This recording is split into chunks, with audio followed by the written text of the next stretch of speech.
continuando a parte de cadeias alimentares, agora a gente finaliza com uma outra representação de uma cadeia. A gente já viu que dá para desenhar, né, fazer desenho lá das espécies para representar a cadeia, a gente viu que dá para escrever os nomes, dá para só falar produtor, consumidor primário, secundário, e a gente tem também essa outra representação, que são as pirâmides ecológicas.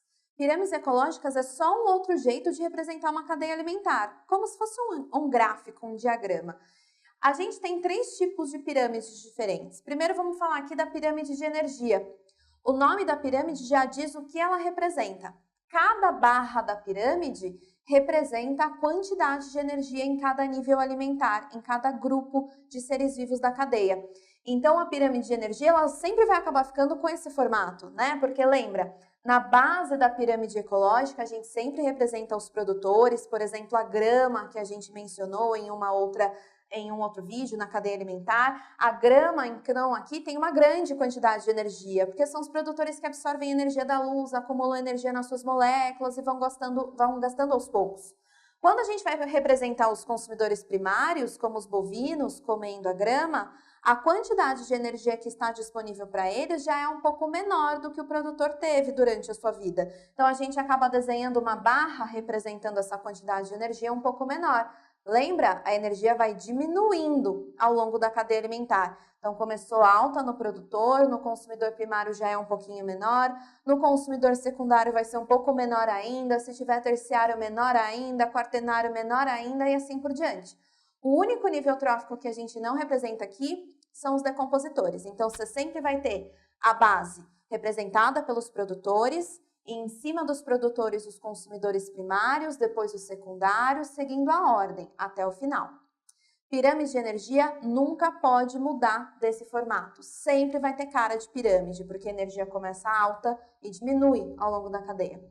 Agora, quando a gente fala de outros tipos de pirâmide, aí a gente pode ter outros formatos também. Por exemplo, a gente tem aqui a pirâmide numérica. Nessa pirâmide a gente vai contar quantos indivíduos tem em cada nível alimentar. Eu vou lá e vou contar quantas gramas tem, quantos indivíduos grama tem, quantos bovinos tem, quantas pessoas tem. E aí eu vou construir barras de acordo com o tamanho do número desses indivíduos. Por exemplo, eu posso ter uma quantidade grande de grama, então eu faço uma barrinha maior para grama, alimentando uma quantidade um pouquinho menor de bovinos, de vacas, de bois.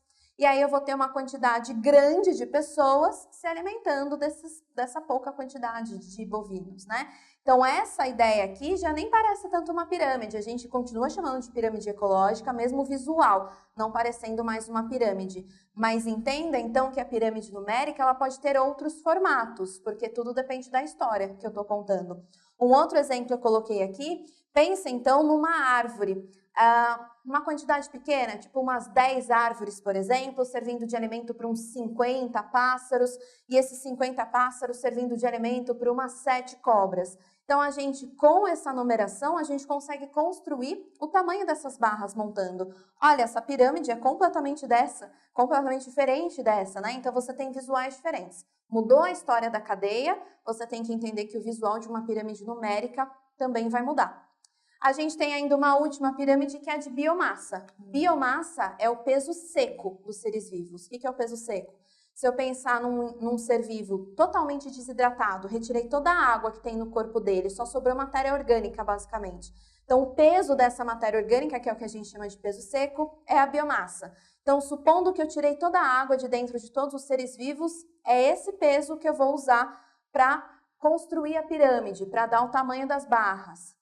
Na maioria das pirâmides relacionadas à biomassa, a barra dos produtores, que é a base da pirâmide, sempre vai ser maior. Significa, então, que eu preciso de um peso grande de produtores para sustentar um peso um pouco menor de consumidores primários, para sustentar um peso menor ainda de consumidores secundários e assim por diante, vai diminuindo. Bem parecido com a pirâmide de energia, né? Onde a gente vê a diminuição da energia disponível, aqui a gente vê a diminuição do peso dos seres vivos. Na maioria é assim, só que existem exceções quando a gente pensa em biomassa em ambientes aquáticos, em ecossistemas aquáticos. Marquei aqui a exceção. É o único caso onde a pirâmide de biomassa não vai ficar com essa aparência de pirâmide, vai ficar um pouquinho torta. Quando vai acontecer? Só em ambiente aquático, quando os produtores são o fitoplâncton. Fitoplâncton são organismos microscópicos que fazem fotossíntese no ambiente aquático, como cianobactérias, algas. A maioria das cadeias alimentares aquáticas começa com esses produtores. A gente chama eles todos de fitoplâncton, nome geral para todos eles. Olha que interessante, o fitoplâncton tem um peso relativamente pequeno e está sustentando um peso um pouco maior de zooplâncton. Plâncton na palavra. Plâncton significa que são indivíduos pequenos, microscópicos, a maioria, alguns bem pequenos, como larvas de inseto, microcrustáceos, protozoários, indivíduos que vão se alimentar desse fitoplâncton e são tão pequenos como eles. Só que eu tenho um peso pequeno de fito alimentando um peso maior de zooplâncton. Não faz muito sentido, né? Porque o normal é a gente pensar um peso grande sustentando um peso menor. Como que a gente consegue justificar esse caso? O fitoplâncton tem uma taxa de reprodução muito elevada, ele se reproduz muito rápido. Então imagina que o zooplâncton está consumindo fito, está comendo, né, essa biomassa do fito numa certa velocidade, mas rapidamente, muito mais rápido, o fito já está se reproduzindo e repondo toda essa biomassa perdida. Então é possível sim um peso maior de zoo se sustentar com um peso um pouquinho menor de fito, porque rapidamente o fito se reproduz e repõe a biomassa que vai sendo perdida para alimentar o zooplâncton, então ninguém acaba passando fome. Essas pirâmides, elas são bastante usadas nos vestibulares, mas a que mais cai é a pirâmide de energia. Então não esquece que ela nunca pode ser invertida, ela sempre vai ter essa aparência, porque a energia vai diminuindo, vai acabando, vai sendo gasta nas reações químicas de uma cadeia alimentar.